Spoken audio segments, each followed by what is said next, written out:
Yo, what up, y'all? Welcome back to my channel. It's your boy Noah. If you're new here, I appreciate you tapping in with me. Go ahead and subscribe, like the video, tell your friends. And if you've been here before, man, thanks for coming back and rocking with me. You know, I appreciate that. But today I just kind of wanted to talk to y'all because one of my younger homies had asked me a question the other day, and he asked me. He said, "Noah, how do you stay so motivated?" And he kind of got an idea of what I've been through over these last couple of years. So I'm just gonna kind of break it down to you guys and preface what I'm finna talk about. Y'all see my dog? She came. She wanna be up under me all the time. But anyways, yeah, I just want to explain what he might have been. So I just want to explain how I stay so motivated and what I've been going through and what's new. You feel me? So basically, if you already knew who I was, you knew who I was because of track and field. Whether you see me in high school, see me at University of Akron, see me at LSU, see me on the pro circuit, it don't really matter. But mostly people know who I am or identify me as a professional track athlete. And they're used to me winning titles, winning races, setting records. And over the past 2 years, that hasn't been the case. And why? You know, why is that the case, Noah? Come on, lay down. Why is that the case, Noah? Right? So, in 2023, my last healthy season, move, girl. Move. In 2023, which was my last healthy season, I was able to place second at the U.S. Championships indoors, right? Second place. We always want first, but second is something definitely to be proud of. So I was putting together a good season, and I had problems with my Achilles. Like, my Achilles was constantly hurting, and we thought it was tendonitis. We didn't know what it was, and it just kept getting worse. We was trying every massage, every type of therapy, shockwave, red light, icing, ultrasounds, like, I was going to multiple, like probably 3-4 different doctors, 2 different physical therapists, a massage therapist, on top of managing my load at training with bike workouts, with pool workouts, with mat runs, anything to keep this load off my foot but still be ready to compete. So we was trying a lot of different things to try to get me healthy. And I got to the outdoor US championships and I made it through the first round, but I had to limp off the track because of the pain that I was in. And that was like really the last time I was really on the track, for real, for real. That off season, we kind of addressed it as tendonitis or chronic tendinosis. So I had to go to Colorado Springs to get a PRP shot in my foot. Basically, they took some blood out of my arm, put it in my foot. Okay, fast forward 3 months, I still didn't feel too great. This might have been July or August of 2023. I still didn't feel too great. I was doing some cardio, I was doing some things, and my foot, my Achilles still felt bad. So I went to Gainesville and I got another PRP shot. So they say after one PRP shot, it don't always do the trick, but the second one might do the trick. So I said, okay, let's go ahead with it. It was coming up on the Olympic year, the Paris Olympics 2024. So I said, okay, let's do what we gotta do. Let's get this shot. And I got back to training, felt pretty good, felt a little bit better, but there was still something not right. So I went through December, January, February, March, trying to do everything that I could to make sure that I could be healthy and be on the track for Paris. And I ran a meet in Gainesville. The very first meet of the year was like a relay meet. And I limped around the track, man. I limped around the whole entire track. And after that, I had to just talk to my coach, like, look, man, like, I don't know if I can do this. I don't know if I can keep running through this pain because it's gonna hurt my performances. So I went to another doctor this time in Charlotte, and the doctor said you got a Haglund's deformity and you have a partial tear in your Achilles.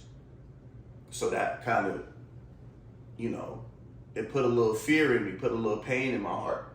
And he said, we're going to have to get a surgery. We're going to have to do the surgery, remove that Haglund's deformity, basically a bone spur, remove that extra bone, but we got to detach the Achilles, reattach it, and you'll be good to go in like anywhere from 8 to 12 months, you'll be back. And this was in May of last year when I got this procedure done, right? So ever since May, I went from being in a scooter to being in a walking boot to being able to walk, and now I'm just transitioning to where I could run again about 7-8 months later. And it's been a very difficult challenge for me, like staying patient through this, trusting the process, trusting my physical therapy, going through the pain, waking up every morning and putting my feet on the ground and just being in pain, going from my bed to my bathroom. But I show up at training every day. I show up at physical therapy every day with the same attitude, the same energy, and that's to be the best that I could be. That's to be the greatest that I could possibly be. And I think the people around me take note of the energy that I bring. So my young homie, Jabir, shout out to him, he came up to me, he's like, Noah, man, I just got a question for you, bro. He's like, look, I see you here every day, and I know your story. I know what you've been through, what I just explained. And he just said, how do you stay so motivated, bro? Like, we see how talented you are. We see how cold you are. How do you stay motivated? How do you not get discouraged? And I gave him a long-winded answer, but the first thing that I answered with, I said, God. God is my number one motivator. I do all things through Christ, or I try to do things in a righteous manner, but it gets difficult, right? So I feel like God gave me this gift. God gave me an amazing gift that I can provide for myself, provide for my family, entertain the world, inspire kids. And that's what I always ask for. I literally tatted it on my body, live to inspire. And so if I were to give up, or if I were to take a shortcut, or if I were to just stop altogether, I feel like I would be doing God a disservice, really disrespecting him, slap in the face, all of that. So the number one motivator for me is pleasing my God and using the gift that he gave me for what it could be used for. So I'm not done with that. I know I still got the talent. I know I still have the gift. It's just injuries is a part of the game. So I'm not going to be discouraged. And on top of that, I know and I feel genuinely in my heart that I'm the greatest 400-meter runner in the world. And it's no competition when it comes to talent level, when it comes to desire, when it comes to mental fortitude, mental strength, being a dog. I just don't feel like there's anybody in the world that could fuck with me. And I've proved those things to myself in the past by winning national championships, winning conference championships, beating Olympic champions, beating some of the best people to ever run in this sport. I've proved it to myself time and time again. So to give up on it, I just can't do that. All I want is to get back to that shit and take it further than I ever did. It's just, I'm sick in the head when it comes to this shit. Like, I'm addicted to this shit. I'm addicted to progression. So until I've explored every single option, I'm not gonna give up with the shit. So that's kind of the explanation that I gave him. I can't just be out here like some bum nigga, you know, doing the bare minimum, just trying to do what he can to scrape by. That's just not in my DNA. That's not who I am. So in order to stay motivated every day, I mean, there's small little reminders that I tell myself.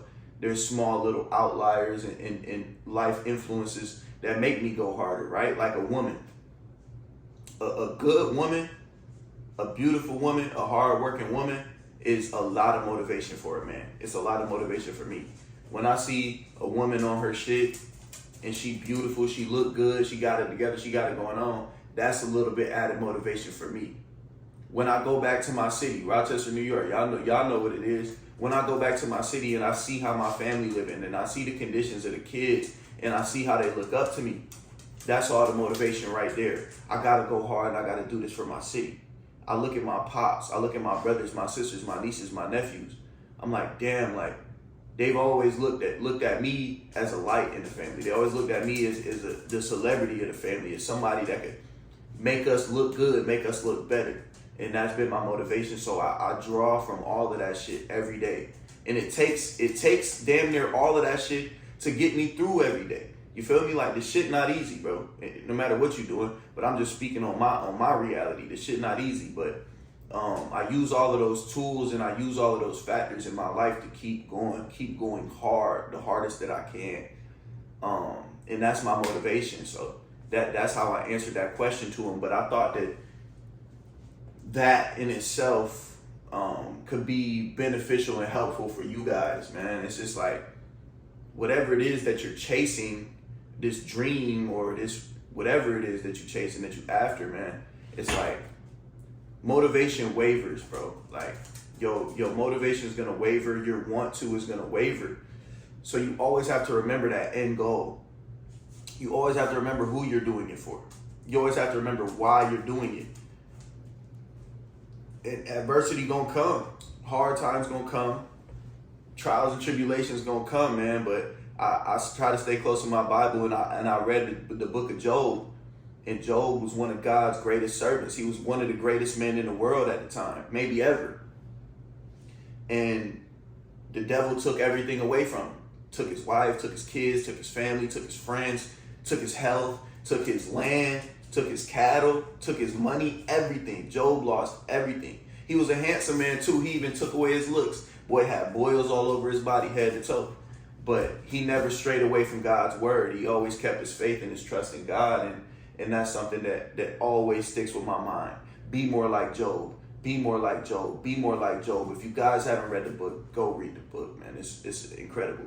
And it just provides me with even more inspiration, man. So like I said, I draw motivation from everything down to music, man. So that's just kind of me. That's where I'm at with it. And I'm looking forward to getting back and busting ass on this track, bro. Believe me, I am. And I appreciate you guys for riding with me, believing in me, because that shit made me feel a lot more better, a lot safer, a lot more love. And I think those things are important for any athlete or any person operating in this world. So that's my long-winded answer, dog, on how to stay motivated. And I hope that y'all on y'all shit. I hope y'all on y'all P's and Q's, because this page, this channel, we are about progression. We love progression. We love getting better. We love seeing a better version of ourselves than we was yesterday. I joke and I laugh a lot. If you know me, I joke all day. But my goals and my progression is something that I don't play about. I don't joke about, and I don't kid about. And that's just the light that I wanted to shine on y'all for this episode. So with that being said, man, y'all take that shit and run with it. God bless y'all. God bless y'all for real. And go ahead, like and subscribe. Tell your friends. Share this with somebody that you feel like could use it. You know what I mean? So yeah, man. Peace. Thank you, guys.